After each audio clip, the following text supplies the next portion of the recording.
I was to ask you what pressure is, what would you say in response? It's a concept, it's an idea we hear plenty about. We intuitively grasp where it resides, yet it can be difficult to sort of pull it apart. I want to spend a few moments, not too long in this video.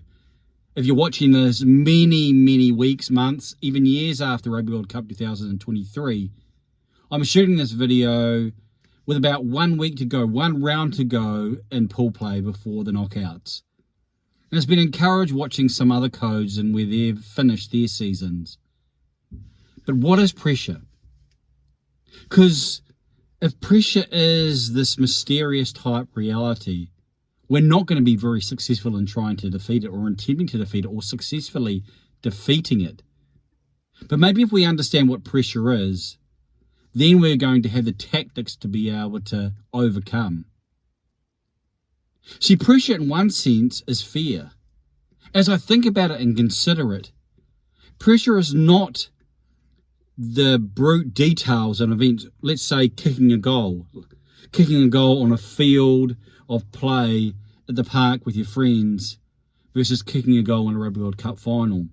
Both actions in one sense are the same, but it's various details that are surrounding it which elevate it. And if we're not able to, I guess, deconstruct what's going on, we may not grasp how to overcome. And I think that's why players talk about staying in the moment, staying in the process, being process-oriented, because process-oriented behavior leads to more fruitful outcomes when you get focused on what potentially can be lost or what potentially is the consequences or what are the consequences for failure. That's when fear begins to take root and we lose that edge, we lose the clarity, we lose the freedom to be able to engage. And so as I think about pressure as a concept, how would I describe that? How would I look at fear and how would I entail or how would I encapsulate? And maybe to be fearless is to not play according to the constraints of pressure.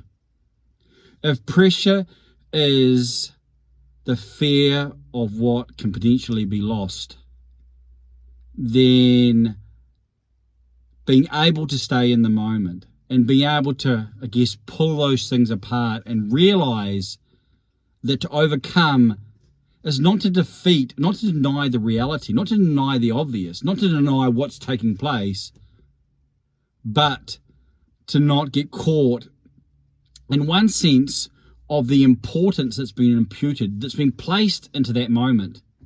See, kicking a goal, let's take the kicking a goal as maybe the reference point. The kicking a goal, the action that's involved in kicking a goal, kicking for posts, kicking a penalty. At the Rugby World Cup, to win the Rugby World Cup, the action is inherent with every other action when you kick a goal, whether it be 5 p.m. on a Friday afternoon with your dad, 5 p.m. on a Friday afternoon with friends, Saturday morning when you're playing in under 12, Saturday afternoon when you're playing senior club rugby, or maybe Saturday night when it's Super Rugby.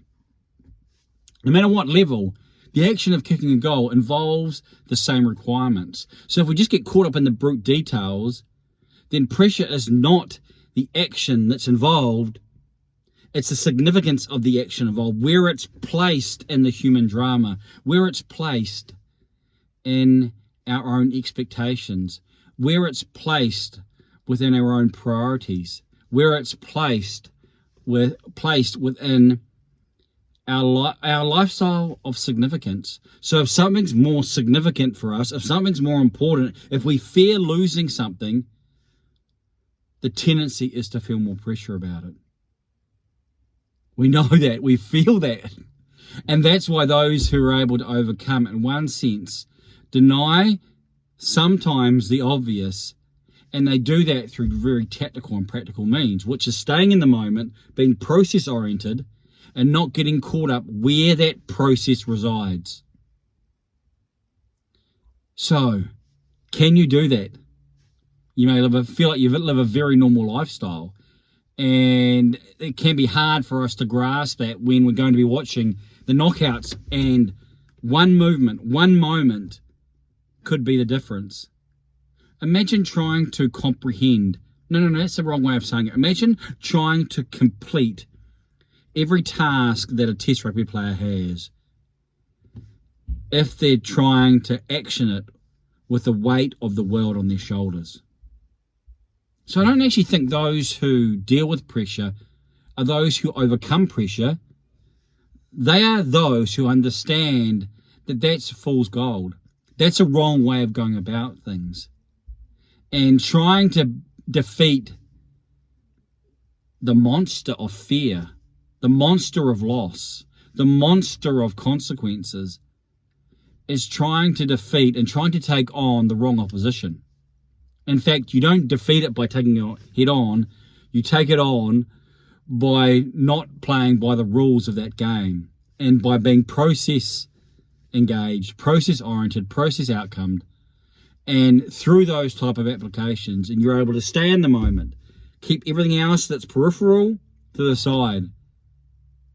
And I'm reminded in a different context, or in a different way, of how Brendan McCullum, for example, was able to right-size his own cricket endeavours.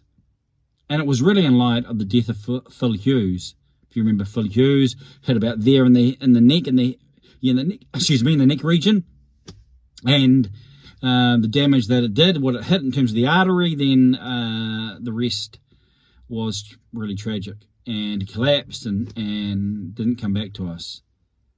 And that fact, that reality, as he was playing a test match versus Pakistan in the UAE, I believe, from memory, it was right-sized. So the cricket test was right-sized by life and death.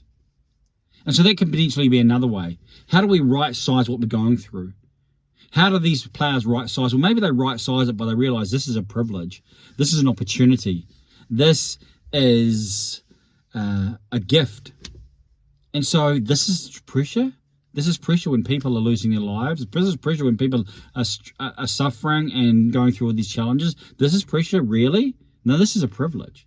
So I think there's more than one way to try and defeat it than just being process oriented. You don't necessarily have to. It can be right sizing it. Like when something is so big and something is so important, then the weight of that is going to impact on our expectations, on our desires, on our sense of loss, on our sense of being fearful about the outcome. And if it's right-sized, therefore we're able to engage it more normatively, like what we do most of the time. You know, it's amazing how you remember stuff, and then when the pressure comes, you forget. You forget, like, the answer. What's going on there? Why did I forget the answer? It's not because you automatically became stupid or I became stupid. It's because the pressure of the occasion meant that what was going on internally changed. And it's about being able to be free and be relaxed. And that's what he understood, Brendan McCullum, that as he chilled out, because he got a double century, he said he didn't care. So pressure is caring. Pressure, in one sense, could say caring too much. When we feel the pressure, it's the expression or the action of caring too much for something. And so one way is fooling yourself and say, well, does it not matter? Well, maybe it doesn't matter, or maybe you just need to live in light of that reality of it not mattering as much. And the truth is, if our life is right-sized by what's ultimately important, then that's probably going to be the case, because there are many more important things in the Rugby World Cup and ultimate reality, isn't there? Or aren't there? So, what is pressure? Thinking about that, we're on getting close to 10 minutes. What do you think about, dealing with pressure? What is pressure? What does it look like? How to overcome? And as you consider that, if the Rugby World Cup has passed by the time you're watching this or watch this, or if there's something else that's on the horizon, you're going to have plenty of opportunities, whether it be a sporting occasion, an exam, if you're a student, a very important presentation if you're on the job, a great responsibility maybe that you're being placed on. Maybe it's going to be in a rugby club, maybe it's going to be in some other type of civic responsibility. But if you're going to engage it in a way that allows, in one sense, yourself to become free, because that's what happens. Pressure imprisons. Pressure locks us up in shackles, and it creates, I guess, a fight or flight. It creates a fearful response, and we don't engage naturally. We don't engage in a relaxed manner. What we need to do is to be able to adequately engage. And yes, it doesn't mean being flippant, because when you're kicking it, say, kicking a goal at the park, if you miss, then what does it matter, really? So it's not denying the obvious, but it is in such a way where it helps to encourage our momentary engagement and not cause us to dissipate or fall apart or not function at our optimum. So, some thoughts for you. It's been a lovely day in New Zealand. Well, mostly a lovely day in middle New Zealand. We've had a lot of wind recently, and not only from my own mouth, a lot of breeze. And so it's been nice to have a little less. It's getting close to dinner time. I know, details you probably didn't need to know. Anyway, what do you think about that reality? Pressure, what is it? How do you overcome? What say you? I am Johnny King.